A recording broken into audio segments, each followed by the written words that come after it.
This is actually a decisive moment for a lot of women in Afghanistan. The first day after the takeover, I woke up to the shoutings and gunfires in our doorstep. And there were thieves who were calling themselves Mujahideen as part of Taliban, and they were trying to steal cars and belongings of people. The last few days, they have been quite chaotic and quite unpredictable for a lot of people. 22-year-old Aisha Khurram was in the final semester of her international relations degree at Kabul University when the Taliban took over the capital city of Afghanistan on August 15th. Khurram was an Afghan Youth Representative to the UN in 2019. On Sunday, some of the teachers, they said goodbyes to their female students specifically, and then everything happened. It was not clear whether it was for the Taliban banning women from attending universities or whether it was for the separation that might happen between boys and girls and the universities. There are statements by Taliban. They are saying that they will protect and they will respect women's rights within the framework of Sharia law. However, this is quite vague.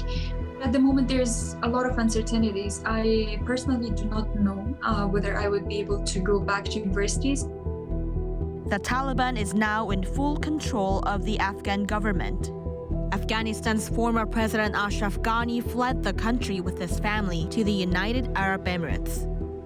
People are trying to make sure that the situation gets certain and things clear out, and then step outside, resume their usual work. But at the moment, the lack of order and the lack of governance and accountability, it's quite difficult for people to trust and go out, especially for women.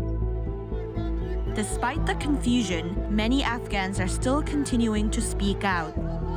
Right now, the young generation is trying to demonstrate that we are the reality, the new reality of Afghanistan that is connected with the world, that progressed a lot since 2001. And they are trying to make sure that those progresses that young generation of Afghanistan made would not be reversed under Taliban's regime.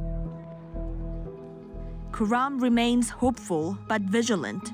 She wants to see if the Taliban will be able to peacefully coexist with the new values Afghanistan has seen. This is actually a decisive moment for a lot of women in Afghanistan, especially the young girls who did not experience Taliban's regime in the 1990s, and those women who are hoping to continue their education, to continue their presence in the society. We are trying right now to make sure their voices are heard and that Taliban would accommodate them in any future government and respect their rights in freedom. A lot of Afghan people, they feel this sense of abandonment. I hope that the world will not isolate Afghanistan, and I hope that the humanitarian situation and crisis that Afghan people are facing at the moment will be a wake-up call to the world. Younger generation of Afghanistan needs the world more than ever before.